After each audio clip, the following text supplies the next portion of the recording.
बोधि वार्ता के सभी वीडियो अब बोधि ट्यूब पर उपलब्ध हैं। ये वीडियो पूरी तरह से आध्यात्म को समर्पित है। एक निशुल्क वीडियो सेवा है, पूरी तरह से विज्ञापन रहित है, अव्यवसायिक है और बोधि ट्यूब साधकों के लिए स्वर्ग है। यदि आप विज्ञापन रहित वीडियो देखना चाहते हैं, कृपया बोधि ट्यूब का उपयोग करें और आध्यात्मिक सामग्री का आनंद उठाएं।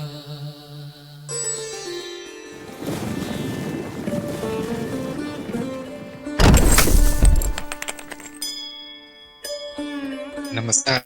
बोधि वार्ता सत्संग में आप सभी का स्वागत है। ये सत्संग हम सभी के लिए एक अवसर है आपस में मिलने का और आध्यात्मिक विषयों पर चर्चा करने का। आप यहाँ अपने प्रश्न पूछ सकते हैं, शंकाओं का समाधान कर सकते हैं। जिनके भी प्रश्न है कृपया टाइप करने की कृपा करें। मैंने सब प्रश्न खत्म कर दिए, बहुत अच्छी बात है। यही सत्संग का उद्देश्य है कि सारे प्रश्न समाप्त करके सभी साधकों को आनंद अवस्था में भेज दिया जाए। जो अभी भी सत्संग में आते रहते हैं, मतलब प्रगति हो रही है, अभी पहुंचे नहीं है पूरे। दो ही तरह के लोग सत्संग में पाए जाएंगे, या तो जिनको कुछ जानना है या तो जिनको कुछ सुनना है। जो कुछ नहीं जानता वो सत्संग में नहीं आएगा, और जो सब जान गया वो भी नहीं आएगा। जो कुछ जानना नहीं चाहता वो भी नहीं आएगा। यदि कोई कुछ जानना चाहता है, कोई शंका बची है किसी की, तो हम सत्संग करेंगे, नहीं तो आनंद अवस्था में पहले से ही सभी है। चंचल ने पूछा है, क्या सारे प्रयोग जरूरी है? देखिए, प्रयोग तो कभी भी जरूरी नहीं है। आपको ज्ञान हो तो भी जरूरी नहीं है, नहीं हो अज्ञान हो तो भी जरूरी नहीं है। प्रयोग उनके लिए है जिनकी रुचि है करने में। प्रयोग से कोई ज्ञान नहीं मिलता। ज्ञान के लिए कोई प्रयोग नहीं करना पड़ता। चेतना में आने के लिए कोई प्रयोग नहीं करना पड़ता, ज्ञान ही काफी। तो फिर क्यों बताया गया प्रयोग? कुछ लोगों की चेतना जागृति नहीं होती ज्ञान होने के बाद भी, उनको बहुत प्रयास करना पड़ता है। मैं कौन हूँ याद ही नहीं रहता। क्यों? क्योंकि अशुद्धियां बहुत हैं, मनोविकार हैं, इच्छाएं बहुत है, और सामाजिक वातावरण इतना खराब है कि उनको चैन से बैठने नहीं देता आनंद अवस्था में। उत्तरजीविता की जो का संघर्ष है, पशु वृत्ति में ढकेल देता है उनको बार बार। वो प्रयोग उनके लिए। जो ज्ञान होते ही साथ, आत्मज्ञान होते ही साथ आनंद अवस्था में आ गया, उसको कुछ नहीं करना। और अगर ऐसा व्यक्ति कुछ करता भी है तो प्रयोजन कुछ और ही होता है। किसी की भलाई के लिए, किसी और कल्याण के लिए, किसी और साधक के लिए होता है। सारा ज्ञान लिया जाता है, माया का ज्ञान, तंत्र ज्ञान, विज्ञान, और उसका उपयोग दूसरों के कल्याण के लिए किया जाता है। प्रयोग में कुछ नहीं रखा है बेकार से। थोड़े दिन मनोरंजन होगा बस, लेकिन उससे अधिक मनोरंजन टीवी में और यूट्यूब में हो जाता है। प्रयोगों में पसीना बहाने की कोई जरूरत नहीं। बस इतना है कि उनको नहीं जिनको ज्ञान नहीं हुआ, वो अपने पैरों पे कुल्हाड़ी मारने जैसा है। गए थे कुछ काटने, पैरों पैर काट के आ गए, इस तरह से हो जाएगा। इतना ही ध्यान रखना है। जिनकी रुचि हो जरूर कीजिए, लेकिन बिना ज्ञान लिए कुछ नहीं करना है। और मैं उन्हीं को करवाता हूँ प्रयोग जहां पर मुझे विश्वास है कुछ अच्छा होगा, कुछ लाभ होगा, कुछ आगे बढ़ेगा, आगे जाके कल्याण होगा सबका। जो इतना विकसित हो चुका है, जीव का विकास इतना हो चुका है कि वो आराम से कर लेगा, डरेगा नहीं। डर या दूसरे विकार नहीं आ जाएंगे उसके मन में। ऐसे लोगों को खुद करवाता हूँ, हाथ पकड़ के करवाता हूँ। बाकी लोगों को बैन कर दिया गया है, मत करना। उनको कोई मार्गदर्शन नहीं दिया जाता। वो रोते हैं, दुखी होते हैं, लेकिन आपके लिए प्रयोग नहीं है, आपके लिए ज्ञान है। पहले ज्ञान ले लो, पहले आनंद अवस्था में, ब्रह्म अवस्था में आ जाओ, फिर गुरु क्षेत्र की जो आज्ञा होगी वो आप तक पहुंचा दी जाएगी। मेरा तो कुछ भी नहीं है, मुझे इतना ही कहा गया है। हम जिसको बताएंगे उसी को करवाना, और किसी को मत करवाना। मैं चुपचाप मान लेता हूँ ये बात, मैं अपना दिमाग नहीं लगाता इसमें। जो ऊपर से आ जाता है कि हाँ इनको जाने दो आगे, ग्रीन सिग्नल ठीक है, उसके लिए मैं रात दिन एक कर दूंगा। फिर जिसमें कोई संभावना नहीं दिखती उसको बैन कर दिया जाता है। मतलब वो करना भी चाहे तो भी नहीं होगा। वो अगर किसी तरह से कर भी लिया तो बुरा प्रभाव आएगा। जो सबसे सरल प्रयोग है वो जागृत अवस्था है, जिसमें कि आपको जगे रहना है।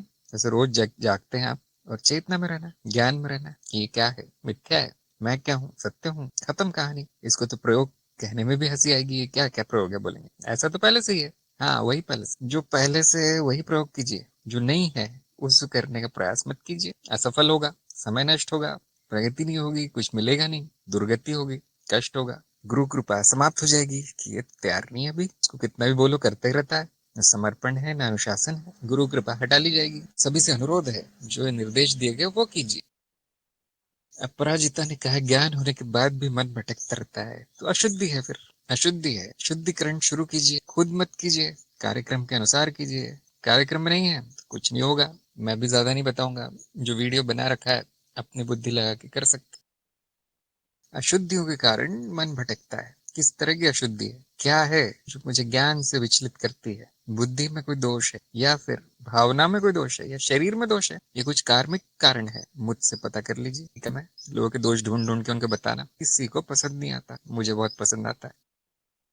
आनंद बोधि ने कहा, आपके अनुसार जो बुजुर्ग हैं आध्यात्म में आना चाहे पर बुद्धि ज्ञान मार्ग में आने लायक ना हो, उनके लिए आप कौन से मार्ग सुझाएंगे? जैसा है कि जिसमें रुचि है वो मार्ग है, जिसमें प्रेम है, जिसमें आपको प्रेम भाव आ गया है कि यही मेरा मार्ग है, मुझे तो यही पसंद है, वही आपका मार्ग है। अब वो बच्चा हो चाहे बूढ़ा हो, स्त्री हो या पुरुष हो, मानदंड एक ही है।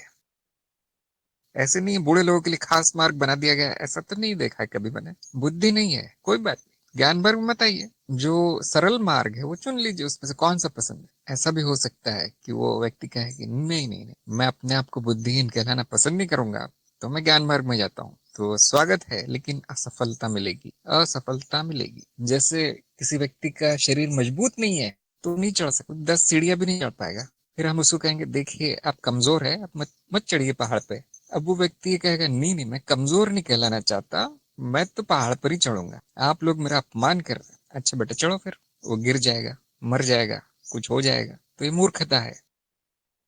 बुद्धि ना हो, बुद्धि न चलना, एक बार पूरी तरह से दूसरी बात है ना। लोगों को क्या लगता है अपमानजनक है कि मेरी बुद्धि नहीं लोग के, लेकिन ऐसा सब में तो नहीं होती, छोटे बच्चों में नहीं होती, बूढ़ों में भी नहीं होती, 70-80 साल की आयु के बाद नहीं चलती बुद्धि। न केवल मेरी, आपकी भी नहीं चलेगी, किसी की नहीं चलेगी, यही प्रकृति का नियम है। जिसको भाषा का ज्ञान नहीं है, जो पढ़ा लिखा नहीं है, मेरा एक वाक्य नहीं समझ पाएगा, मैं जो लिखता हूँ समझ नहीं पाएगा, जो मैं बोलता हूँ समझ नहीं पाएगा, कितना भी ड्राइंग बना दूं मैं, कितने भी वीडियो बना दूं, सब ऊपर से जाएगा। तो इस भ्रम में ना रहे कि जो मेरी योग्यता नहीं वो मैं कर लूंगा, या तो योग्यता बना लीजिए। इस भ्रम में मत रहिए कि जो प्रकृति ने हटा लिया है वो वापस आ जाएगा, नहीं आएगा। जैसे बुढ़ापे में पहाड़ पर चढ़ना असंभव है, वैसे ही बुद्धि का प्रयोग भी असंभव है। वहां पर शांति का प्रयोग, शांति, मनन, अच्छे विचार, शुद्ध विचार, प्रेम भाव, अच्छी भावनाएं, सद्भावना, इतना ही काफी है। बुढ़ापे में शांति होनी चाहिए, संघर्ष नहीं। और पैसे कमा लूं, और इच्छाएं पूरी कर लूं, और ये कर लूं, और वो कर लूं, कुछ भी नहीं होता। अब एक ही काम हो सकता है बुढ़ापे में, वो है शरीर को छोड़ देना, जल्दी से जल्दी। नहीं मरना भी नहीं चाहता, अच्छा बैठे रहो फिर ऐसे ही, कष्ट झेलते रहो। नहीं मैं कष्ट भी नहीं झेलना चाहता, क्या चाहते हो फिर? चमत्कार। लोगों को या तो यहाँ आना ही नहीं चाहिए, या तो फिर जल्दी जल्दी जाना चाहिए, या फिर स्वस्थ जीवन जीना चाहिए। नहीं, सारा जीवन तो लतों में और शरीर के दुरुपयोग में बीत गया, अब डॉक्टरों के चक्कर। तो पूरा जीवन ऐसे ही लोग बर्बाद करते हैं। बुढ़ापे में आंख खुलती कि अध्यात्म, वहां पे कोई मार्ग नहीं दिखाई पड़ता, बुद्धि जड़ हो चुकी, पत्थर हो चुकी है, क्योंकि अब ये बुढ़ापा है, देखिए संस्कारों का संग्रह हो चुका, उस पर अब कुछ नहीं जाएगा अंदर। बूढ़े लोग मानते नहीं है, मैंने देखा, जल्दी सुनते नहीं है बात, काफी है हमारे यहाँ। सभी ऐसा नहीं होगा, कुछ लोग बहुत आज्ञाकारी, वो ये नहीं देखते कि मैं छोटा हूँ, वो ये नहीं देखते कि ये मेरे मार्ग का नहीं, ये मेरे विचारों से मिलता नहीं, ध्यान से सुनते हैं। लेकिन सभी ऐसे नहीं होते, 100 में एक होगा ऐसा। अधिकतर बूढ़े लोग मैंने देखा है अपनी बात लेके अड़ जाते हैं कि मैं ही सही हूँ, तो सबको वो करना चाहिए जो मैं कहता हूँ। इसीलिए लोग पसंद नहीं करते बूढ़े लोगों को, रूढ़िवादी होते हैं, उनकी उनकी बुद्धि पत्थर हो चुकी होती, कुछ नहीं सीखते फिर वो। ज्ञान मार्ग एकदम जो हरा है अभी, उसके लिए है, जिसकी बुद्धि में संभावना है, जिसमें परिवर्तन की संभावना है, उसके लिए ज्ञान मार्ग है। ये बहुत लचीला है, जहां गुरु चाहे वहां पे वो मुड़ सकता है, बिना टूटे, बिना फूटे। उसको ज्ञान मार्ग में आना चाहिए। हम कहते खुले दिमाग का व्यक्ति, सोच समझ सकता है, जो जिसमें संज्ञा बची है, जिसमें विवेक बचा है कि हाँ चाहे जो हो, इनकी बात सत्य ही है, मैंने भी देख लिया, सारा प्रमाण सामने आ गया है, उनकी प्रगति हो सकती। नहीं नहीं, ये सब तो यहाँ भी लिखा है, लेकिन सब गलत है। अब इस तरह के लोग, चाहे बच्चे हो, चाहे बूढ़े हो, चाहे जवान हो, पूरी तरह से असफल हो जाएंगे ज्ञान मार्ग पर। तो ये आयु वाली बात है, और बहुत कठिन है बुद्धना। आप जिम में कसरत करके शरीर बना सकते हैं अच्छा, और बुढ़ापे में भी पहाड़ चढ़ सकते हैं, बुद्धि का कुछ नहीं हो सकता। बुद्धि प्रकृति की देन है, देवी सरस्वती का आशीर्वाद है, सबको नहीं मिलती। इसलिए आपने देखा होगा अधिकतर मेरा ये होता है कि मत आना यहाँ पे, मत आना मत आना। मैं जानता हूँ कौन आ सकता है, मैं जानता हूँ कौन घोड़े की तरह दौड़ता है ज्ञान मार्ग में, और कौन बैठा रहता है बस। तो कभी कभी मैं जो कहता हूँ बहुत कड़वा होता है, लेकिन वो सब उन्हीं के भले के लिए हो, सब उनके अच्छे के लिए है, मैं कुछ भी नहीं है। अगर मुझे चाहिए होता कुछ तो मैं ये कहता है, मैं तो बहुत उसको मीठा बना देता, मैं तो उसको शक्कर की तरह मीठा।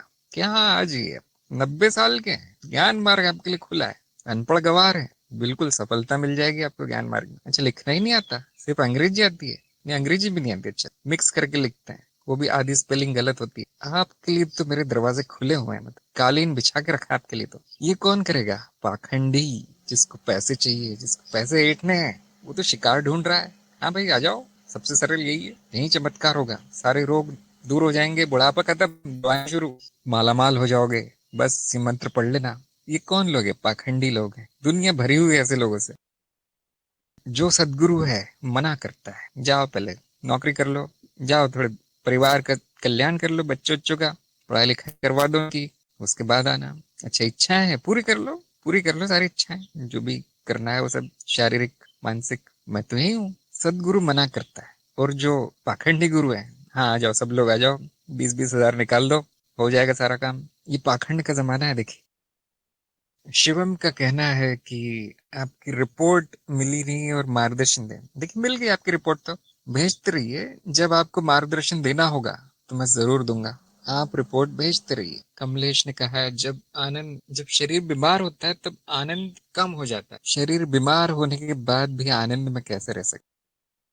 देखिए, आपके आनंद की आपकी परिभाषा क्या है, ये बताइए मुझे। इनका है क्या चेतना का बढ़ाना है इसका उपाय है? नहीं, इसका उपाय चेतना का बढ़ाना नहीं। शरीर तो शरीर है, उसमें तो हर चीज होगी। आनंद से आप क्या समझते हैं? शरीर से आनंद का क्या संबंध है? हाँ, बोल कर कह लीजिए। हाँ जी, प्रणाम गुरु जी। प्रणाम। हाँ जी, मैं एक्चुअली 2-4 दिन पहले जब मेरा सिर दर्द बहुत हो रहा था, तब मेरी चेतना मतलब मेरा पूरा का पूरा ध्यान की तरफ ही जा रहा था, जैसे मैं साक्षी में रह ही नहीं पा रहा था ना। जब भी मैं साक्षी में होता हूँ तब आनंदित हूँ, लेकिन शरीर बीमार जब हुआ था तो बहुत कम वहाँ साक्षी में मैं रह पाता था अपने आप, है ना। लेकिन जब वो बीमारी अपने आप, जब शरीर ठीक हो गया तो अपने आप में फिर वापस साक्षी में आ गया, बिना कुछ हम्म। किए कुछ भी।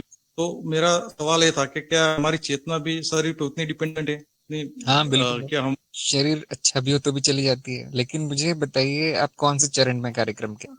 एक्चुअली मैं कार्यक्रम में तो ज्वाइन नहीं हुआ, लेकिन जब मुझे आत्मज्ञान हो गया था तब से फिर मैं वो उसी साक्षी में रहता हूँ, मतलब आनंदित ही रहता था। लेकिन पिछले थोड़े दिन बाद जैसे मुझे लगा कि भाई जब शरीर बीमार हुआ तो चेतना बहुत कम हो जाती थी, और हम्म। आनंद की मात्रा भी जैसे गायब हो गई, जब शरीर पे ही ध्यान फोकस जाता था पूरा का पूरा।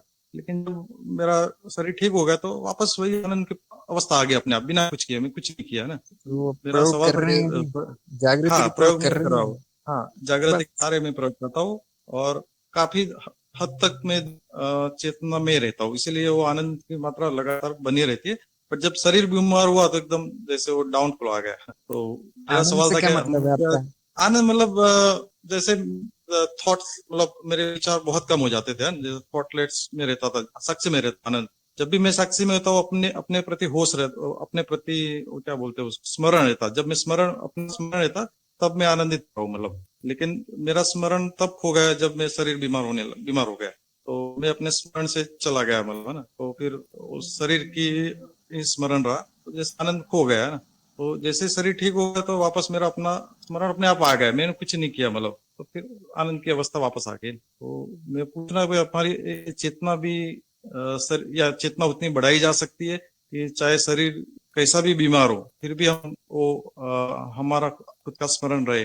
देखिए, आनंद का अर्थ होता है मेरा स्वभाव। न हाँ, सुख है, हाँ न जी, दुख वही है, न स्मरण। इच्छा है, न हाँ, विचार है। हाँ, ठीक है, स्मरण। ये आनंद का हाँ। अर्थ है। हम्म। क्या वो स्वभाव जा सकता है? क्या आ सकता है? हाँ, जब शरीर बीमार हुआ तब हाँ, तो आपका मेरा जो स्वभाव भी बदल जाता है। हाँ, मेरा नहीं, मतलब कहने का मेरा जो अटेंशन था वो शरीर पे रहने लगा ज्यादा नहीं, ज्यादा समय। अटेंशन छोड़ दीजिए, आनंद की बात की। आनंद का क्या अर्थ? आनंद का अर्थ वही है कि मेरा खुद का स्मरण रहता तो मैं आनंदित रहता हूँ। मेरा स्वयं स्वयं की चेतना जब रहती तब आनंदित रहता हूँ, लेकिन चेतना जब नहीं रहती तब मैं, मतलब थॉट्स ज्यादा रहते, तो फिर वो आनंद पता ही नहीं चलता कि मैं वो आनंदित आनंद हूँ या नहीं नहीं। है, वो आनंद नहीं है, वो चित्तवृत्ति है।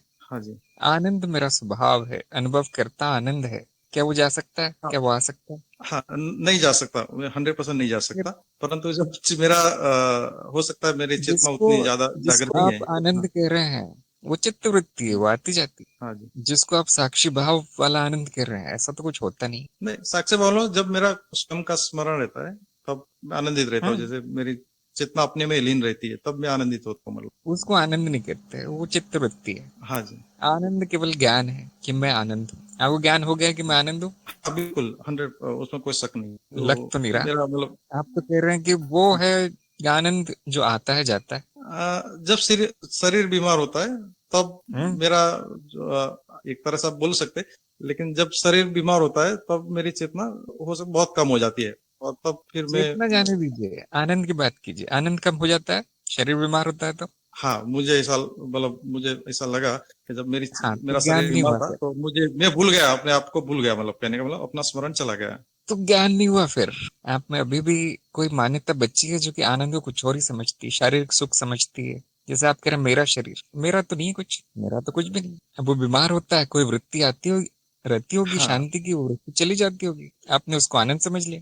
अनुभव करता तो अभी भी कहीं अंधेरे में ही है। हाँ, जब मैं में जब होता हूँ तब सब हो जाता है, मैं मतलब होता हूँ आनंदित। का क्या मतलब है? आप तो पहले से नहीं, ही अनुभव करते हैं। हाँ, अनुभव करता का जब मुझे ज्ञान होता है तब मैं आनंदित होता हूँ, मतलब तब मेरा स्वभाव आनंद है, मतलब। और लेकिन जब जब ज्ञान नहीं होता तो आनंद नहीं है फिर आपका स्वभाव। नहीं, तब भी होता है, बट मैं भूल जाता हूँ, बस, मतलब मेरा विस्मरण हो जाता है। कोई बात नहीं। भूलना और याद करना चित्तवृत्ति या आनंद है? हाँ हाँ, क्या है? विस्मरण हो जाता है, कहने का मतलब। हाँ, वो वृत्ति है। वृत्ति को आनंद नहीं मानना है। आनंद मेरा हम्म स्वभाव है, बाकी सब कुछ भी नहीं है, बाकी सब मिथ्या है। जब जो आनंद है वही सत्य है, बाकी सब मिथ्या है, तो क्या रह गया फिर? हम्म। सदा क्या रह हाँ, गया? आनंद ही है एक तरह से, तो बस। सारा वही मैं ही हूँ। हाँ, सदा आनंद है। चित्त हाँ, वृत्ति आती जाती है, जो मिथ्या है, जो मैं नहीं हूँ। शरीर भी मैं नहीं हूँ, हम्म, चित्त भी मैं नहीं हूँ। ये ज्ञान हम्म। है छोटा सा। आपने उसे क्या बना दिया? ऐसा क्यों? कार्यक्रम में नहीं है ना।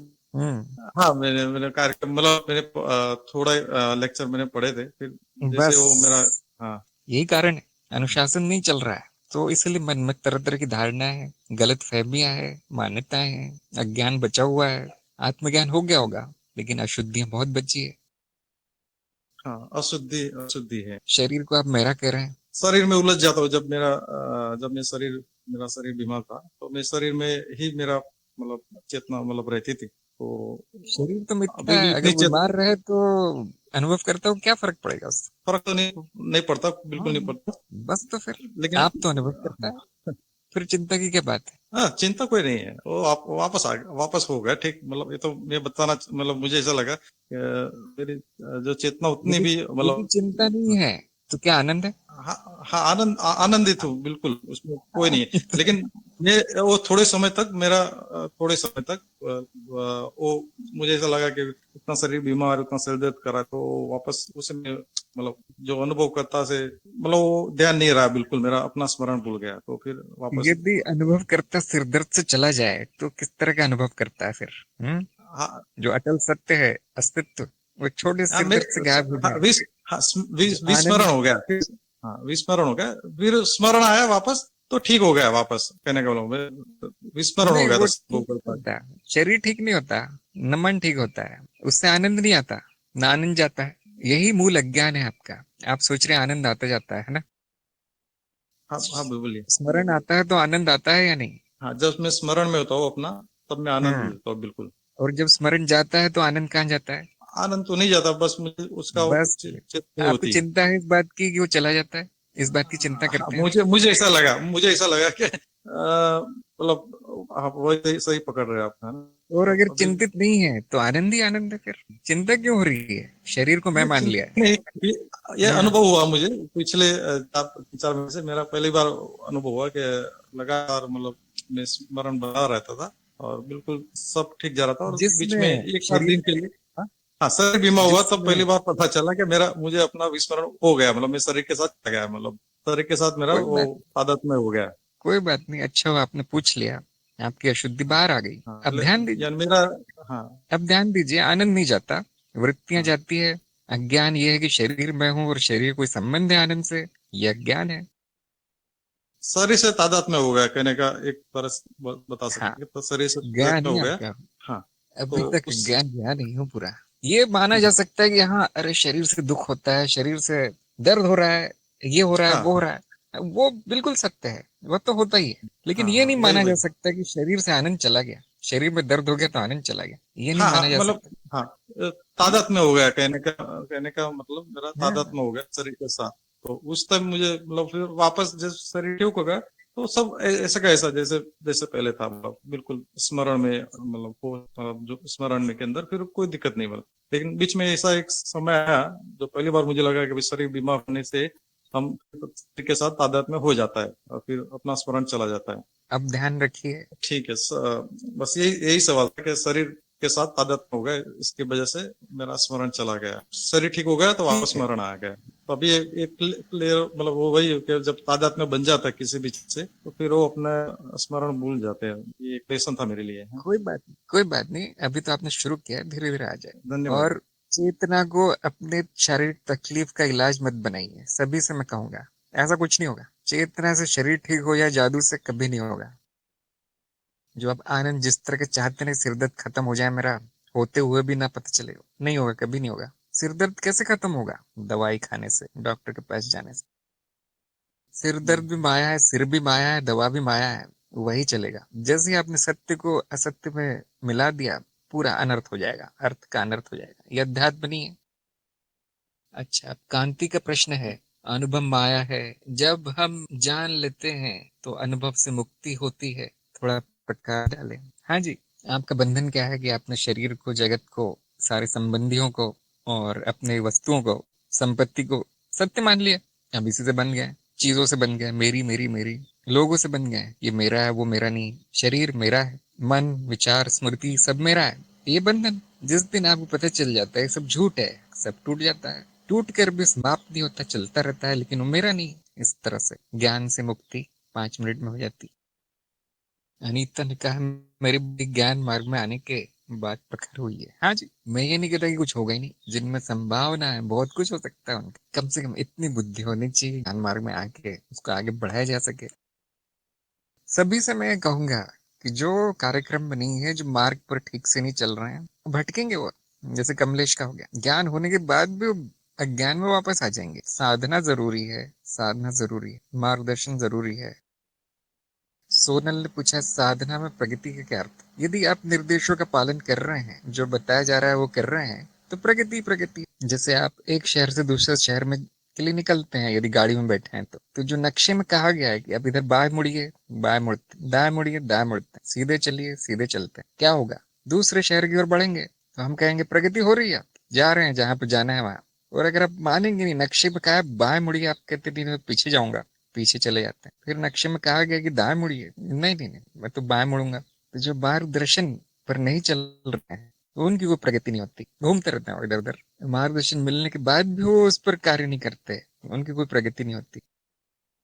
जो जो कार्य पूरा करने का प्रयास कर रहे हैं पूरा नहीं होता, जहां पहुंचने का प्रयास कर रहे हैं पहुंचते नहीं।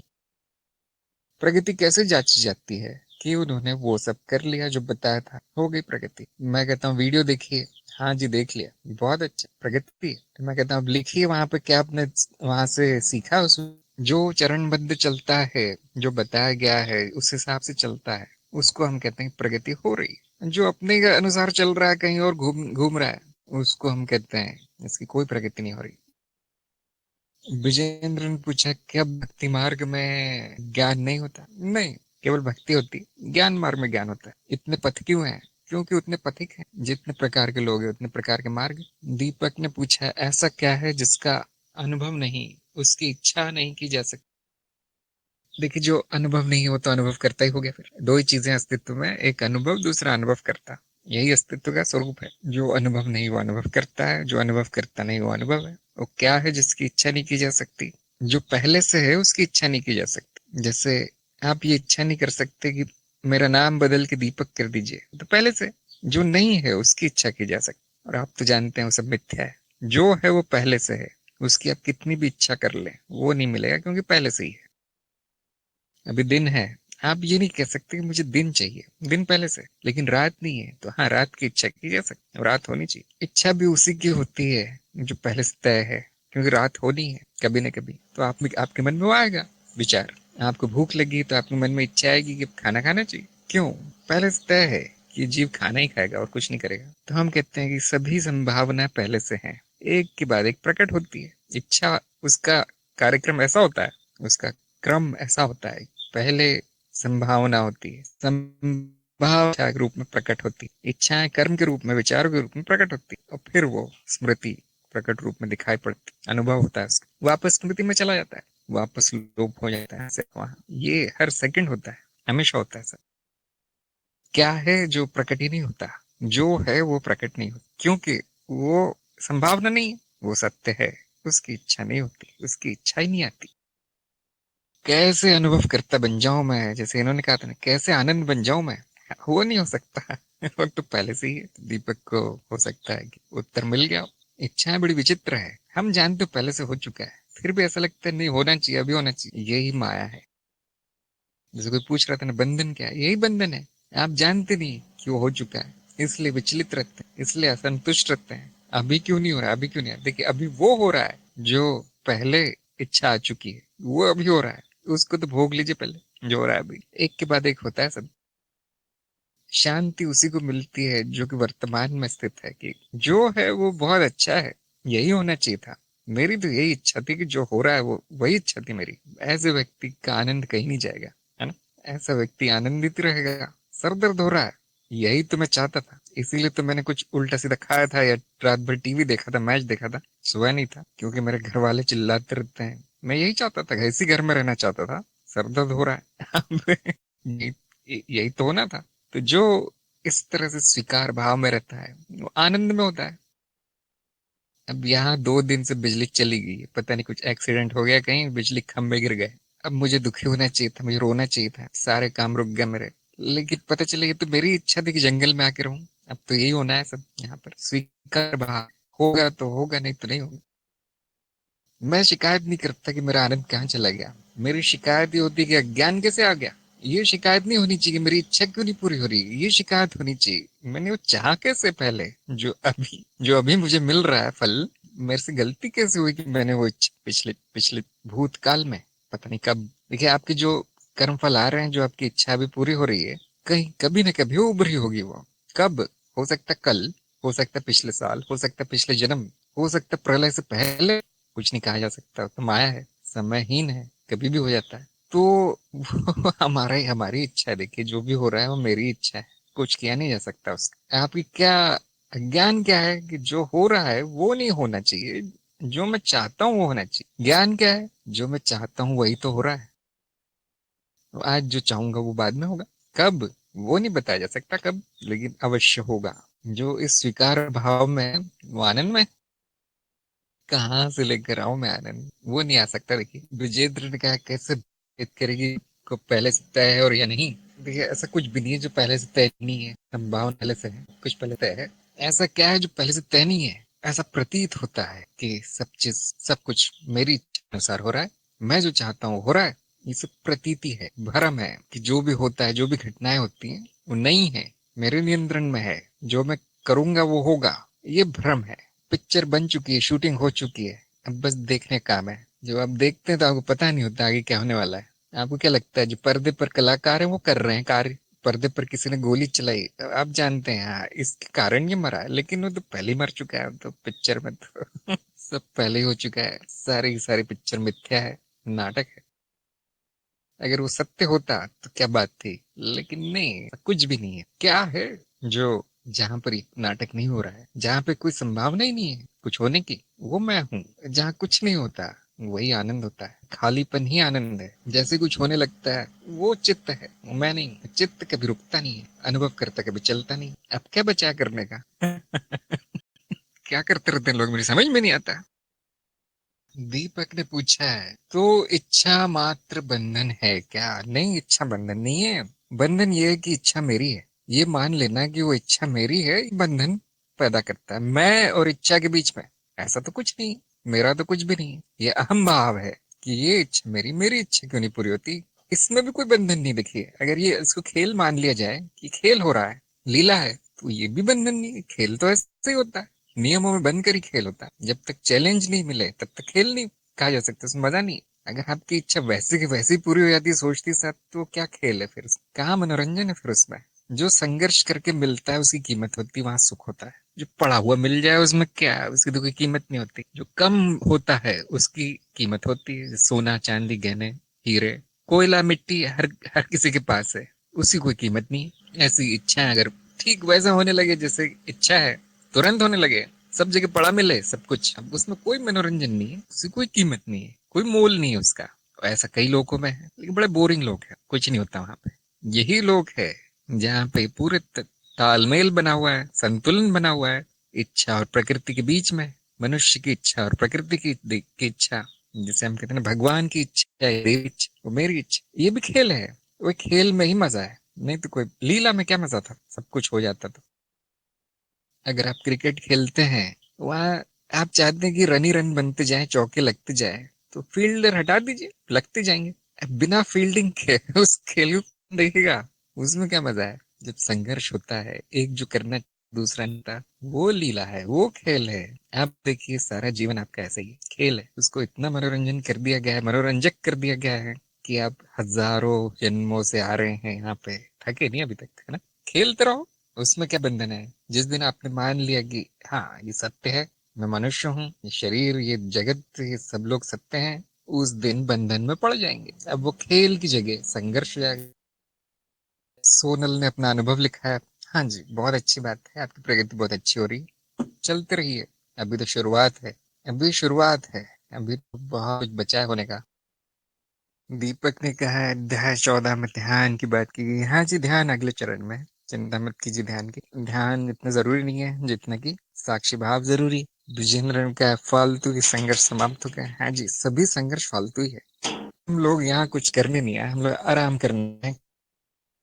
ओंकार ने पूछा है, जब सब कुछ पहले से तय है तो शुद्धिकरण क्यों है, मुक्ति भी पाना क्यों है? देखिए, कोई जरूरी नहीं। आपसे किसी ने कह दिया कि ये करना ही कर रहा है, आपने मान लिया, कोई आवश्यकता नहीं। अगर आप सुखी हैं, जीवन अच्छा चल रहा है, तो क्या जरूरत है फिर? चलने दीजिए। मुक्ति तो पहले से ही है। जो मुक्त है वो तो मुक्त है, सदा मुक्त है। जो बंधन में है वो सदा बंधन में है, जो कि मिथ्या है, पूरी तरह से बंधन मिथ्या है। अब क्या करना है? आराम कीजिए। आप कहेंगे नहीं, दूसरे लोग कर रहे हैं, उनको करने दीजिए, अनाड़ी है, हमें क्या करना है? जो जो करना चाहता है वो करता रहे, हमें तो आराम कर। लोग कहेंगे कि पहले से तय है तो मैं खाना भी नहीं खाऊं, फिर तो पैसे भी नहीं कमाऊं, नौकरी भी नहीं करूं, कुछ नहीं करूं, बैठा रहूं, तो वो भी कर सकते हैं। वो जरूर कर सकते हैं। आप देखेंगे कि बैठे रहने से भी कुछ होगा नहीं। खाना खत्म हो जाएगा घर में, पैसे खत्म हो जाएंगे, आपको जाना पड़ेगा, करना कुछ करना पड़ेगा। क्यों? वही तय है, पहले से वही तय था कि आपका मनुष्य जन्म होगा, जीवन में संघर्ष होगा, खेल होगा, नाटक होगा, यही तय है, इसलिए वही होता है। जब आप एक शहर से दूसरे शहर की ओर निकलते हैं जाने के लिए, एक ही सड़क है मान लीजिए, गाड़ी चल रही है, यदि गाड़ी में पेट्रोल है तो कहाँ जाएगी गाड़ी? दूसरे शहर ही जाएगी, तय है पूरा। इसी तरह से आपने जब जन्म लिया है, प्रारब्ध लेकर आए हैं, पेट्रोल है जो प्रारब्ध हमारा कर्मों का, इच्छाओं का ढेर, वही होगा, वही होगा पूरी तरह से। जिसके लिए आए वही तय है। तय का अर्थ होता है कि आप करे तो भी वही होगा, नहीं करे तो भी वही होगा। और सभी लोग देख सकते हैं कि न इच्छा मेरी है, मैं इच्छा भी नहीं करता, मैं तो दृष्टा हूँ, न कर्म मेरा है, मैं उसका भी दृष्टा हूँ। जो होता है वो अपने आप ही होता है, उसका भी मैं दृष्टा हूँ। इसलिए हम कहते हैं तो तय है। दूसरी बात, समयहीनता है। हम देखते हैं न भूतकाल है न भविष्य है, जो भी है वर्तमान है, और वर्तमान भी मिथ्या है। समयहीनता है, हम कहते हैं समय नहीं है। अब जब सब कुछ एक साथ ही हो चुका है बिना समय के, तो उसके लिए एक ही शब्द बचता है, तो वही तय है, वही हुआ है फिर तो। वो ऐसा ही है जैसे सिनेमा में कलाकार कहता है कि देखिए पिक्चर तो बन गई है, तय है सब कुछ, लेकिन मैं बैठा रहूंगा, मैं विलन से लड़ाई नहीं करना चाहता, हम दोनों दोस्त हैं। विलन मेरी प्रेमिका को उठा के ले गया है, अब पिक्चर कहती है जाओ उसको मारो, लड़ाई करो, छुड़ा के लाओ। लेकिन ये तो बहुत अच्छा हुआ, मैं तो नहीं चाहता था उसको, मैं चाहता था कोई उठा के ले जाए। अब मैं बैठता हूँ यहाँ आराम से, लेकिन जब पिक्चर चलेगी तो आप देखेंगे कि ठीक वही हो रहा है जो पहले से हो चुका है। कितना भी सोचता रहे वहां बैठ के, वही होगा जो होना है। और आप ध्यान से देखिए, आपका जीवन भी ऐसा ही है। कितने भी सोचते रहे आप, कल तो खाना ही नहीं खाना, जरूर खाएंगे, अरे ऐसा नहीं हो सकता, मैं ये नहीं कर सकता, वही होगा। नहीं, सब लोग सुधर जाएंगे, मेरे रिश्तेदार सारे अच्छे हो जाएंगे, बिल्कुल नहीं होगा। शादी के बाद तो मैं सुखी हो जाऊंगी, सबसे बड़ा दुख वही है। ध्यान दीजिए, आपके अनुसार कुछ भी नहीं होता। तो ये ओंकार जी सोच रहे हैं कि ये क्यों करूं, वो क्यों करूं, सोचते रहिए आराम से। होता कुछ नहीं है। होता वो है जो पहले से तय है, सब मिथ्या है। शुद्धिकरण क्यों करो? वही तो हो रहा है। सत्संग में आ रहे हैं तो क्या हो रहा है? आपका शुद्धिकरण ही हो रहा है। मुक्ति भी क्यों पाना? तो मिली गई मुक्ति, अब क्या पाना है उसको? कौन सी मुक्ति आप चाहते हैं बताइए? वो भी तय है। अगर आप चाहते नहीं मनुष्य योनि से मुक्ति हो जाए, वो भी तय है, होकर रहेगी। मैं चाहता हूँ अभी हो जाए, चाहते रहिए, जब तय है तब होगी। देखिए, ये जो तर्क दिए गए हैं, ये जो भी कहा गया है भाग्यवाद के बारे में, कई हजार वर्ष पुराना है। तब की बात है जब लोगों की बुद्धि चलती थी। बड़े बड़े लोग कह के गए हैं। हम लोग छोटे हैं बहुत। हम लोग को 1% ही समझ में आता है जो उनकी समझ में आया था। जिस भाषा में उन्होंने कहा है वो नष्ट हो चुकी है, पंडितों की कृपा से भ्रष्ट हो चुकी है। अब हमें अनुभव पर ध्यान देना चाहिए। भाग्यवाद अनुभव आधारित है। भाग्यवाद का ये अर्थ नहीं कि तुम बैठे रहो और जो होना है होगा। भाग्यवाद का ये अर्थ है कि कर्म करते रहो, क्योंकि यही लिखा है, कर्म करना ही लिखा है।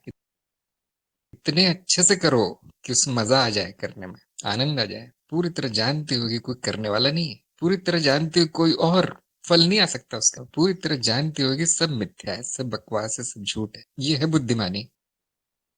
बहुत बुद्धिमान थे वो जो पुराने जमाने के लोग थे। वो युग ही अलग था, बहुत उन्नति कर गए थे लोग। अभी क्या है आप खुद ही देख लीजिए आंखों से। ये भी तय है ना? युग बदलेंगे, ये पूरी तरह तय है। कितना भी प्रयास कर लीजिए, ठीक नहीं होता वो। अमित ने कहा अनुभव करता पुल्लिंग है, ऐसा तो कुछ नहीं है।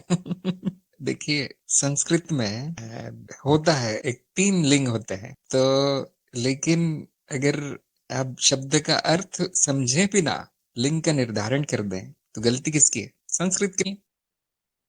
शब्दों का अर्थ भी तो देखिए। अब मैं कहता हूँ कुर्सी, कुर्सी स्त्रीलिंग है, लेकिन हम कहते हैं ना कुर्सी कहाँ रखी, हम ये नहीं कहते कुर्सी कहाँ रखा है। लेकिन आप कहेंगे कि कुर्सी स्त्री है, उसके तो बच्चे होते हैं। तो गलती किसकी है? कुर्सी की है आपकी? देखिए, कुर्सी स्त्रीलिंग है, लेकिन उसके बच्चे नहीं होते, उसकी शादी नहीं होती, चिंता मत कीजिए। असली स्त्री से शादी की। उसी तरह से अनुभव करता शब्द पुल्लिंग है, लेकिन उसका लिंग नहीं होता, उससे शादी मत कीजिए। अच्छा लड़का ढूंढिए। स्नेहलता ने कहा लिंग मिथ्या है। हाँ जी। अमित जी, आपका मनन दूसरी दिशा में जा रहा है, थोड़ी सही दिशा में ले जाइए उसको। हिंदी जानने वाले, हिंदी व्याकरण जिसको आता है वो बता पाएंगे कितने लिंग होते हैं हिंदी में। हिंदी में 3 होते हैं। हाँ जी, पता नहीं, शायद कोई कोई भाषाएं हैं जिनमें 2 ही होते हैं, हर चीज का लिंग होता है वहां से। अंग्रेजी में भी 3 होते हैं। हिंदी का मुझे थोड़ा शक था। हाँ जी, ये मुझे लगता है तबस्सुम की बात सही है कि हिंदी में 2 होते हैं, संस्कृत में 3 होते हैं। कोई और बताना चाहेगा हिंदी के शिक्षक कितने लिंग होते हैं हिंदी में? पुंसक लिंग कैसा होता है? वाक्य उदाहरण देके समझाइए स्नेहलता जी। मुझे एक वाक्य वाक्य का उदाहरण दीजिए जो नपुंसक लिंग में हो। ज्योति ज्योति ने कहा है 2 ही होते हैं। हाँ जी, मेरा भी यही सोचना था, मैं थोड़ा कंफ्यूज हो गया था। मुझे इतना पता है अंग्रेजी में 3 होते हैं, हिंदी का नहीं पता। ये भी पता है संस्कृत में 3 होते हैं। स्नेहलता ने कहा वृक्ष, देखिए हम कहते हैं वृक्ष, वृक्ष हरा है, ये वृक्ष खड़ा है। हम ये नहीं कहते कि वृक्ष हरी है और वृक्ष खड़ी है, कभी कहते हैं सर? पुल्लिंग है वृक्ष। हाँ जी, अमित का भी यही विचार है कि कोई पुस्तक लिंग नहीं है, कभी सुना नहीं मैंने कभी। तो हिंदी भाषा की एक खासियत है, उर्दू का भी यही है कि सभी का लिंग होता है। इसने भेजा चित्र। देखिए, भाषा भी तो बता दीजिए कौन सी भाषा में होता है ये। मुझे लगता है यहाँ मतभेद हो गया है थोड़ा सा। तो सभी को होमवर्क में देता हूँ, अपने अपने टीचर से पता कर लीजिए कितने लिंग होता है। हमें कुछ करना नहीं है, हमें तो यही पता है कि वो सब अर्थहीन है, मिथ्या है। सौरव ने भी 2 कहा है। जो वाक्य में उदाहरण दे देगा वो जीत जाएगा। नपुंसक लिंग का उदाहरण लिख के दीजिए मुझे वाक्य में। ओंकार ने कहा शिवलिंग क्या है? पुल्लिंग है। हाँ जी, पद्मजा का उत्तर आ गया। देखिए, पद्मजा शिक्षिका है, हिंदी पढ़ाती है, 2 ही लिंग होते हैं। अब कोई कुछ ना बोले। अब इतने कहा सभी की बुद्धि भटक रही। हाँ जी, हो सकता है भटक रही हो। स्नेहलता ने कहा फल नहीं जी, फल खाया जाता है, फल खा ही नहीं जाता है ना। खीर खाई जाती है और फल खाया जाता है। खाई मतलब स्त्रीलिंग, खाया मतलब पुल्लिंग। अब हमारे सत्संग जो है हिंदी का क्लास हो गया। देखिए, रवि ने कहा प्राण उड़ गए, तो क्या हो गया? कौन सा लिंग हो गया फिर? हम ये नहीं कहेंगे प्राण उड़ गई, प्राण उड़ गए, हाँ पुल्लिंग है। और क्या है? बाल बढ़ गए, हाँ पुल्लिंग है। बाल बढ़ गई नहीं बोलते हम, मैंने बाल कटवा दी, ऐसे नहीं बोलते, बाल कटवा दिया। सभी लोग हिंदी सीख लें। उभय लिंग नाम की कोई चीज नहीं होती हिंदी में। मैंने भी सीखी है हिंदी, लेकिन बहुत साल हो गए, व्याकरण नहीं आता। हाँ जी, स्नेहलता ने फोटो भेज दिए। मुझे लगता है यहाँ पे आपकी सभी लोग की शंका समाधान हो जाएगा। हम संस्कृत और हिंदी के बीच में चलते हैं, इसलिए बहुत सी चीजें आ जाती हैं। तो मेरा यही कहना है कि अनुभवकर्ता को नपुंसकलिंग मान लीजिए, न्यूट्रल मान लीजिए, बहुत अच्छा रहेगा, सभी लोग उपयोग कर पाएंगे। क्योंकि हम जो भाषा बोलते हैं वो हिंदी और संस्कृत का मिक्सचर है, मिलावट है। अंग्रेजी बोल देते हैं उसमें, मिलावटी भाषा है। हाँ जी, अच्छा भाषा को जाने दीजिए। किसी ज्ञान मार्ग के बारे में कोई प्रश्न हो तो पूछिए जरूर, हमारे पास अभी थोड़ा और समय बचा है। और हाँ, ये सब मनगढ़ंत है। फल को क्या कौन सा लिंग दिया जाएगा और कुर्सी को क्या, इसमें मनगढ़ंत है, सारी भाषा मनगढ़ंत है।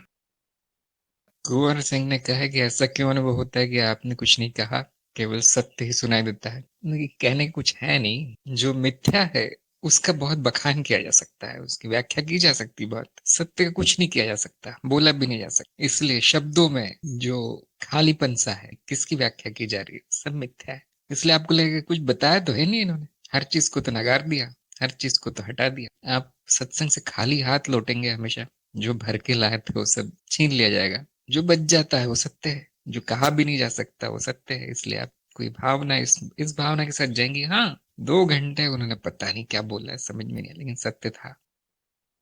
ये केवल मैं नहीं, मेरे साथ नहीं केवल ऐसा, किसी भी गुरुजन की सभा में चले जाइए, किसी भी गुरुजन का वीडियो देख लीजिए, ज्ञान मार्गी का, बोलते बहुत है, कहते कुछ नहीं। सत्य बोल के नहीं कहा जा सकता, सत्य हुआ जा सकता है। जो बोला जा सकता है वो असत्य है। इसलिए हम हमेशा नकारात्मक बोल, खंडन ही खंडन है, ये भी ठीक नहीं है, वो भी ठीक नहीं है, ये भी नहीं है, वो भी नहीं है, इसे भी छोड़ दो, उसे भी छोड़ दो, इतना ही बोला जाता है। प्रीति ने पूछा है कि ज्ञान मार्ग में श्रद्धा और विश्वास का कितना महत्व है। देखिए, श्रद्धा की नहीं जा सकती और विश्वास किया नहीं जा सकता।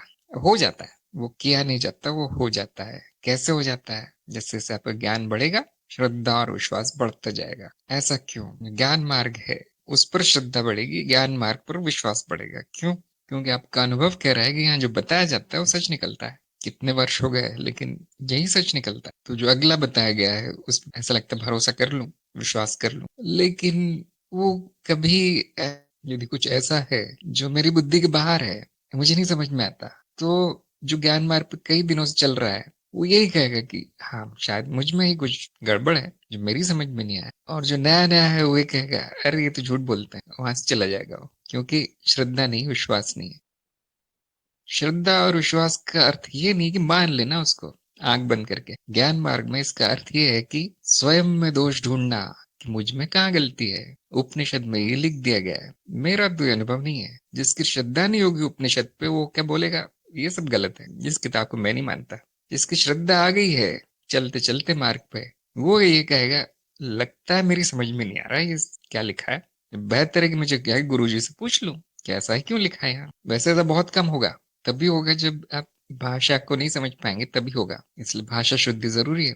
तो जिसका अंधविश्वास होता है उसका या तो अविश्वास होता है, अंध अविश्वास होता है, या फिर अंधविश्वास होता है। या तो मान लेगा या तो पूरी तरह नकार देगा। जिसकी श्रद्धा होती है वो ये जानता है कि यहाँ कुछ सत्य मिलने की संभावना है और उस पर कार्य करना शुरू कर देता है, ढूंढना शुरू कर देता है। उसको आंख बंद करके मान लेना हम श्रद्धा नहीं कहते, उस पर कार्य करना, जानने का प्रयास करने की ऐसा ही क्यों कहा गया है, इसको कहते हैं श्रद्धा। और गुरु के प्रति भी यही आपको भावना रखनी चाहिए। गुरु ने कह दिया है, मानना नहीं है मुझे, लेकिन उसको पूरी तरह से नकार भी नहीं देना है। कुछ सोच के ही बोला होगा उन्होंने, बोला तो समस्या कब आती है जब गुरु ने एक जगह एक चीज बोली और दूसरी जगह दूसरी चीज बोली है, परस्पर विरोध ही। और समस्या तब बढ़ जाती है जब एक शिष्य को कुछ और बताया गया और दूसरे शिष्य को कुछ और बताया गया है। जैसे मैं भी करता हूँ ऐसा, एक को बोलूंगा देखिए ये प्रयोग कीजिए इससे चेतना बढ़ेगी, दूसरे दिन दूसरे सत्संग में किसी और को बोलूंगा आप मत कीजिए इसको। अब जो जिसको बताया गया कि बढ़ेगी वो तो बेचारा विश्वास नहीं कर पाता। तो ऐसे मामले में क्या करना चाहिए, गुरु से ही पूछ लेना चाहिए ऐसा क्यों किया गुरु जी, मुझे तो आपने फंसा दिया यहाँ पे प्रयोग में और दूसरे को छुट्टी दे दी। तो गुरु जी से ही पूछना चाहिए हर चीज कि ऐसा क्यों है, परस्पर विरोधी क्यों लगती है बात। और आप देखेंगे वो भी मेरी ही गलती है, वो भी मेरी बुद्धि में नहीं आया इसलिए लगती है। ऐसा नहीं हुआ गुरु से कभी गलती नहीं होगी, होती है लेकिन वो सुधार दी जाती है। शिष्य भी ऐसे ही गलती बहुत करते हैं लेकिन सुधार दी जाती है। तो अगर गलती हो गई तो उससे श्रद्धा और विश्वास चला नहीं जाना चाहिए, जबकि और बढ़ जाना चाहिए। क्यों? अरे गुरु से गलती हो गई, ये भी हमारे जैसे ही है, कोई बहुत बड़े देवी देवता नहीं है कहीं के, मनुष्य ही है। और ये मनुष्य यहाँ पहुंच गया है, मैं भी मनुष्य हूँ, मैं भी पहुंच सकता हूँ। अब तो विश्वास और बढ़ जाना चाहिए। हाँ, गुरु किसी और लोक का होता, कोई और ही जीव होता, तो अब तो संभावना ही नहीं है मेरी। तो गुरु वही है जो मैं हूँ, वही दो पैर है, वही दो हाथ है, वही गलतियां करता है, उसी तरह की बुद्धि है उसको। पता ही नहीं कितने लिंग होते हैं हिंदी में। हाँ, बिल्कुल मेरे जैसा है। मुझे भी वो ज्ञान हो सकता है जो गुरु को है। इससे विश्वास और बढ़ जाना चाहिए। जो गुरु को सारी कमियों के साथ स्वीकार करता है, उसको हम कहते हैं श्रद्धा। जैसे गुरु शिष्य को सारी कमियों के साथ स्वीकार कर लेता है। चलो आ गए हो, पूरे अस्त व्यस्त हो, न बुद्धि है, न चेतना है, न कुछ है तुम्हारा, अशुद्धियां है, न जीवन सही है, फिर भी आ गए हो, स्वीकार। थोड़ा विश्वास है वहां पे कि ये आगे बढ़ेगा, ये मेरी बात मानेगा, सीखेगा, कार्य करेगा, प्रयत्न करेगा, उसको ले लिया जाता है। क्योंकि अगर सभी एकदम दूध के धुले हुए आने लगे, सोने से बने हुए, तो गुरु के पास काम ही नहीं रह जाएगा, क्योंकि ऐसा एक भी नहीं है। मैं जब गया था तो ऐसा ही था, मैं भी तो थोड़ी सी प्रगति हो गई। ऐसे ही कोई गुरु दूध का धुला हुआ नहीं मिलेगा कि मुझे तो ऐसा ही चाहिए गुरु, तभी मैं मानूंगा बात। कभी नहीं होगा ऐसा। श्रद्धा रखनी पड़ती, विश्वास रखना पड़ता है, वो जो मार्ग बताया गया उस पर चल के देखना पड़ता है। जो बिना चले ही बोलता है कि नहीं ये तो बेकार है, गड़बड़ है, कुछ झूठ बोलते हैं गुरु, वहीं दूर से ही बोल रहा है वो देख के।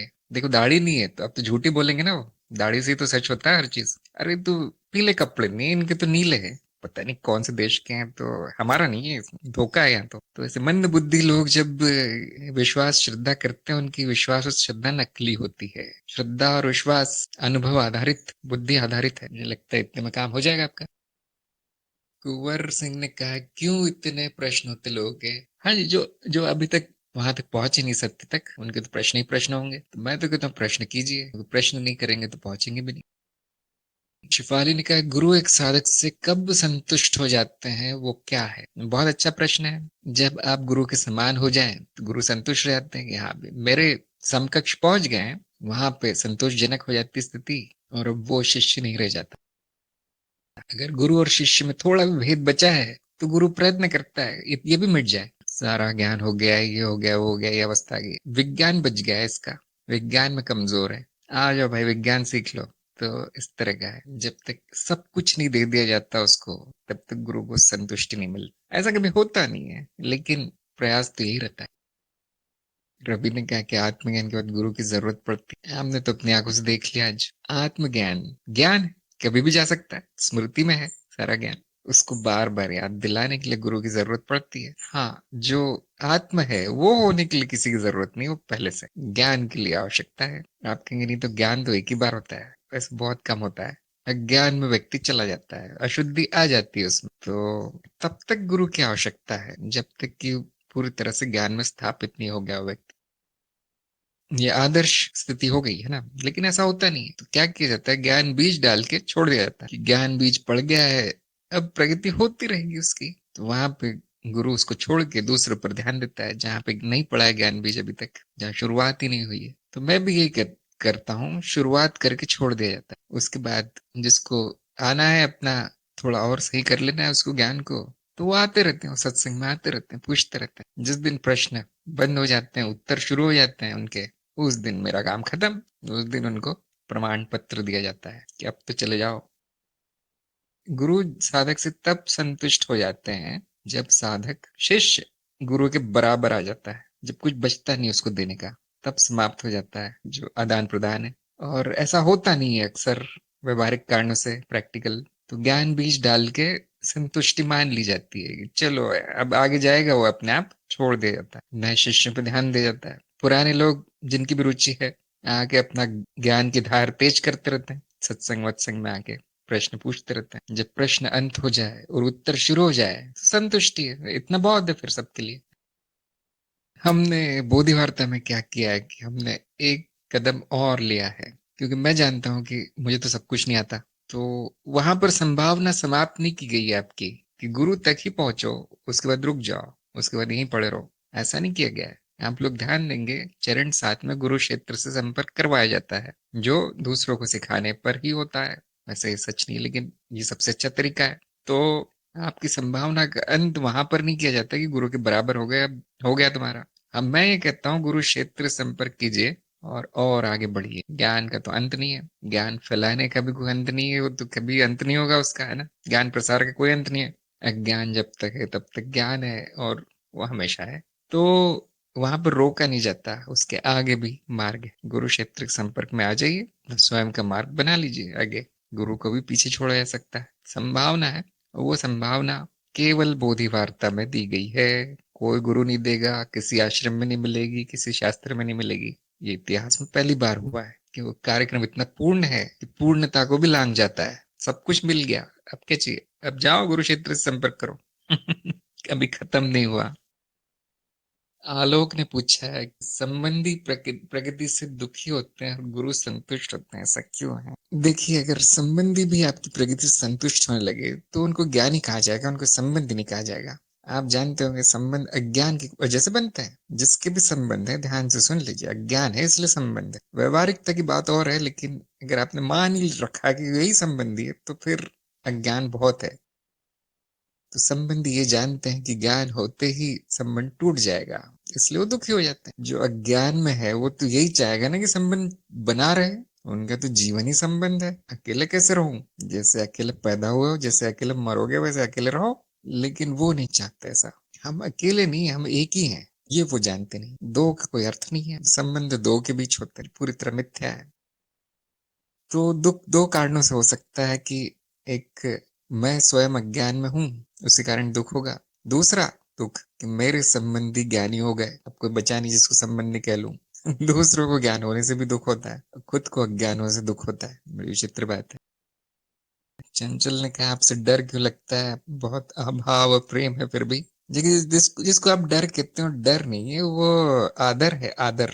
मुझे भी अपने सभी गुरुओं से डर लगता है, और डर का कारण है आदर भाव, कि मुझसे कोई गलती ना हो जाए। ऐसा ना हो जाए कि नाराज हो जाए, कोई मूर्खता ना कर दूं, जबकि होता उल्टा है, हमेशा गलती होती। तो ये आदर भाव है, डर नहीं है। अगर डर होता तो आप आते नहीं, है ना? जिससे हम डरते हैं उसके आसपास भी नहीं फटकते, लेकिन गुरु से अच्छा कोई लगता ही नहीं। तो वो आदर है, डर नहीं है। चिंता मत की, गलतियां कीजिए, ऐसा कुछ नहीं है, डांट खाने में तो मजा है। यहाँ पर आपकी मान्यता है कि ज्ञान खत्म नहीं होगा, है ना? जो मूल ज्ञान है वो खत्म हो जाता है। जो माया है वो अनंत है, जिसको हम विज्ञान कहते हैं। लेकिन मूल ज्ञान समाप्त हो जाता है बहुत जल्दी। ये होने के बाद गुरु की आवश्यकता नहीं होती। वो जीवन में संघर्ष क्यों है? क्योंकि अज्ञान है ना? अगर जीवन में संघर्ष है तो उसका मतलब अज्ञान है। और जीवन ही क्यों है? वो अज्ञान है। मनुष्य जीवन क्यों है? अज्ञान के कारण। तो जब ये समाप्त हो जाएगा जीवन, तो संघर्ष भी समाप्त हो जाएगा, गुरु भी किसी काम का नहीं रहेगा। जिनको ज्ञान होने के बाद भी संघर्ष हो रहा है, थोड़ा ध्यान दीजिए। हो ऐसा हो नहीं सकता। और अगर ऐसा हो रहा है तो फिर गुरु की आवश्यकता है, हाँ। क्योंकि अभी भी अज्ञान बचा है, तो वो गुरु के पास जाके समाप्त कर लीजिए, फिर जीवन में संघर्ष नहीं बचेगा। बहुत आसान है। रवि ने कहा है, आपको व्यक्तिगत मैसेज भेजना क्यों नहीं पहुंच पाता? बहुत कठिन है। दिन में 100-200 मैसेज आ जाते हैं, मेरे लिए बहुत कठिन है सबके मैसेज पढ़ना। और आप भेज सकते हैं, लेकिन उनका जवाब आएगा या नहीं वो बताया नहीं जा सकता, बहुत कठिन। खास तौर से मैं उनके जवाब पहले देखता हूँ जो कि मार्ग पर चल रहे हैं, अच्छे खासे प्रगति कर रहे हैं। जो इधर उधर के प्रश्न पूछते हैं उनको मैं देखता नहीं हूँ। ये कई कई जो मैसेज है केवल नमस्कार ही होता है उसमें, और कुछ होता नहीं। तो हफ्ते में एक बार उनको खोल के नमस्कार कर देता हूँ मैं, हफ्ते भर का नमस्कार। और मैं उनके मैसेज सबसे पहले पढ़ता हूँ जो एकदम नए आए हैं, नए चेहरे जो हैं, उनका मुझे पढ़ना ही पड़ता है। क्योंकि अगर उनका भी छोड़ दिया तो फिर शायद वो आएंगे नहीं, उनका नुकसान होगा। इसलिए मैं कहता हूँ कि जिनके भी छोटे मोटे प्रश्न है, मुझसे उत्तर नहीं मिल रहा, सत्संग में पूछ लीजिए, आके यहाँ पे डाल दीजिए प्रश्न आपका। आपको कम से कम 20 उत्तर तो मिल ही जाएंगे तुरंत। तो मुझसे पूछने से पहले सत्संग में दूसरे लोगों से पूछ लीजिए। सत्संग का यही प्रयोजन है कि मुझ पर निर्भर ना रहना पड़े सब, क्योंकि एक व्यक्ति के लिए नहीं हो सकता है, संभव नहीं है। अभी बहुत सारे सत्संग शुरू हो गए हैं, आपने देखा ही होगा। सभी ज्वाइन कर लीजिए, सब में पूछिए। जो साधक आगे निकल गए कार्यक्रम में उनसे पूछिए। अगर आप मेरे भरोसे बैठे रहेंगे, बहुत कठिन है फिर। क्यों मैं जवाब नहीं देता? क्योंकि अक्सर सब कुछ वीडियो में पहले ही बता दिया गया है। तो जो देखते नहीं है वीडियो, वो उल्टे सीधे प्रश्न बहुत पूछते हैं, उनको जवाब नहीं दिया जाता। तो जो कार्यक्रम में नहीं है उनको जवाब नहीं दिया जाता, क्योंकि केवल इतना ही बताया जाता है, आ जाओ भाई, सब प्रश्नों के उत्तर कार्यक्रम में आ जाओ। उसको भी वो इग्नोर कर देते हैं, नहीं आते हैं। पता चल जाता है मुझे, अब आगे इनको जवाब दे के भी फायदा नहीं। अच्छा, वीडियो देख लो, वो भी नहीं देखना। मुझे तो ये भक्ति मार्ग के बारे में बताइए। मैं क्या बताऊं भक्ति मार्ग के बारे में? एक आध बार मैं बता भी देता हूँ, फिर से आ जाते हैं प्रश्न कि ये ऐसे गुरु है, उन्होंने ये क्यों कहा था, अब मैं क्या बताऊं। तो धीरे धीरे वो जो है उनके उनके उत्तर देना मैं बंद ही कर देता हूँ, क्योंकि जितनी देर में उनसे उलझूंगा उतनी देर में तो 5 लोगों का आत्मज्ञान हो जाएगा, है ना, कल्याण हो जाएगा सबका। और एक और बात है कि यदि आपके प्रश्नों के उत्तर नहीं आ रहे हैं, आपको संतुष्टि नहीं मिल रही है, तो आपका समय व्यर्थ होगा। कोई भी बता दे उसको, उत्तर अच्छा नहीं लगेगा, तब ये मार्ग छोड़ देना है, बोधि वार्ता छोड़ देना है, सत्संग छोड़ देना है, कार्यक्रम भी अगर अच्छा नहीं लग रहा है छोड़ देना है। हाँ, विजेंद्र कहना है कि दूसरे चरण समाप्त होने पर प्रश्न समाप्त हो, हाँ बिल्कुल सही है। और उसके बाद भी प्रश्न चल रहे हैं तो मतलब चित्त वृत्ति है, अब उनके उत्तर नहीं आएंगे कभी, बता रहा हूं मैं ये बात, बहुत सच है कि सब बताने के बाद भी यदि प्रश्न है तो अब उत्तर नहीं आएंगे। अब मैं वही दोहराऊंगा जो पहले बताया था, उसको तो उत्तर नहीं कहते, वो तो याद दिलाना हो गया है। तो या तो आप चरण 2 संपूर्ण कर लीजिए अपना, या ज्ञान मार्ग छोड़ दीजिए, आगे प्रगति नहीं होगी। कार्यक्रम में सफल कौन है, प्रश्न ही नहीं आते उनके कुछ, वो सफल है। आते भी हैं तो 5 मिनट बाद खुद ही उत्तर आ जाता है, नहीं आता तो ग्रुप में टाइप कर देते हैं, आधे मिनट में उत्तर आ जाता है। वो भी नहीं होता, सत्संग में आके पूछते हैं, उनका पूरा का पूरा आधे घंटे का उत्तर आ जाता है। और यदि ये सब नहीं हो रहा है, अब तो अच्छा मार्ग ले लो कोई दूसरा। और जो लोग ऐसा कर रहे हैं कि मुझे प्रश्नों का पहाड़ लिख के, शब्दों का पहाड़ लिख के भेज देते हैं कि ये पढ़ेंगे एक दिन, कुछ नहीं होगा उनका, मैं नहीं पढ़ता हूँ सब, मैं बिना बिना पढ़े ही जान जाता हूँ कि यहाँ कुछ नहीं होगा। वो केवल चित्त वृत्ति है, प्रश्न नहीं है वहां पर। मैं ये करूं कि वो करूं, तो ऐसा किया था तो वैसा किया था। मैं आपको एक घटना बताना चाहता हूँ जो 100 जन्म पहले हुई थी। मैंने कहा ये सब क्या करना है मुझे जान के, परेशानी कहाँ है, समस्या कहाँ है, अज्ञान कहाँ है, पूछ लीजिए। वो पूछते नहीं हो, क्यों? क्योंकि वो तो पहले ही बता दिया जा चुका है उत्तर सारा वीडियो में। अभी चित्त वृत्ति चल रही है। उन्होंने ये बताया था लेकिन उन्होंने वो नहीं बताया था, जो बताया था वो ले लेना है बस चुपचाप। वो संपूर्ण है, संपूर्ण ज्ञान। ज्ञान छोटा सा है, प्रश्न भी छोटे से ही होने चाहिए। खुद के अनुभव से देख लीजिए एक बार, समाप्त। बाकी चित्त वृत्ति है, बाकी अशुद्धि है जो प्रश्न को जन्म देती रहती है, छोड़ देना। आनंद अवस्था में रहिए। उत्तर को क्या करेंगे, मैंने तो बता दिया, यहाँ किसी चीज का उत्तर नहीं है। ज्ञान मार्ग के जो उत्तर होते हैं आपको खाली करने के लिए दिए जाते हैं, कुछ देने के लिए नहीं किया जाता, ले लिया जाता है। जब सब देना ही है, समर्पण ही करना है, अंत में अभी कर दीजिए। मुझे ये भी नहीं पता, मुझे वो भी नहीं पता, मुझे छींक आई थी, मेरी चेतना चली गई छींकने से, अब मुझे जाके सत्संग में बताना ही पड़ेगा। कोई जरूरत नहीं है। कोई जरूरत नहीं, आनंद अवस्था में रही। हाँ, अज्ञेयता है, कुछ जानने का प्रयास मत कीजिए, आपका ज्ञान वीडियो द्वारा दूर कर दिया जाता है, बहुत आसान है। उसके बाद केवल मनोरंजन है और कुछ। 9 बज चुके हैं, तो यहाँ पे हम अपना कार्यक्रम सत्संग समाप्त करते हैं। और किसी के यदि प्रश्न बच गए हो तो भेजते रहिए ग्रुप में, इतने ग्रुप हो गए अब तो गिनती भी नहीं होती उनकी। तो सभी का सत्संग में आने के लिए बहुत बहुत धन्यवाद, और हम मिलेंगे अगली बार।